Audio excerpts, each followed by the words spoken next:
হঠাৎ করে একটা কথা মনে করে গেলে রান্না করার জন্য অনেক আপুরাই দেখছি অনেক ভালো ভালো ধরনের পাতিল কিনছে শুধু রান্না করার জন্য। আর আমি দেখেন এই যে নর্মাল একটা পাতিল রান্না করতেছি। আর রান্না করবে যে সিম দেখতে পাচ্ছেন, এটা কাঠিমাই বড় বড় সিম।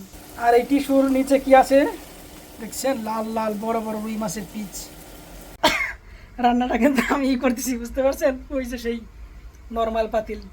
কারণ এই জন্য বলছি যে অনেকেই দেখি এই ভিডিও করার জন্য কত টাকা দিয়ে ভালো দামি মানের পাতিল কিনেছে যে ভিডিও করবে, ভিউ আসবে। কিন্তু দুঃখের বিষয় যে ওনাদের আসলে এরকম ভিউ আসতেছে না, এবং কি ওই রকম টাকা উঠতেছে না। পাতিল যে কিনছে টাকা দিয়ে ওই টাকাগুলো উঠছে, ওই দেখতে পাচ্ছেন ওইগুলো কি, ওইগুলো কিন্তু পেঁয়াজ রসুন।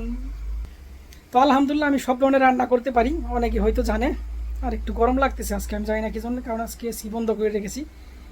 ওই তো এসি বন্ধ, দেখতে পাচ্ছেন। তো দেখতে থাকুন রান্নাটা কেমন হয়। কিন্তু দেখেন আস্ত সিম দিয়ে দিয়েছি, কাটি নিয়ে। আর সিম এটা না কাটার কারণ হচ্ছে বিসি বের হয়ে যাবে, সেই জন্য কাটি নেই। বিসিওয়ালা সিম অনেক পছন্দ তো আমার। তো যাই হোক, সবাই চায় সবুজ সবুজ রান্না, সবুজ রান্না হয়ে গেছে। আর একটা কথা বলি যে আমি অনেক চেষ্টা করছি 90 সেকেন্ডের রিল বানানোর জন্য।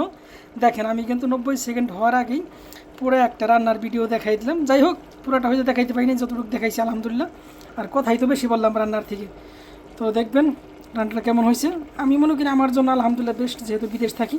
তো সবাই ভালো থাকবেন এবং কি ফেসবুকের নিয়ম মেনে কাজ করবেন। আল্লাহ হাফেজ, আসসালামু আলাইকুম সবাইকে।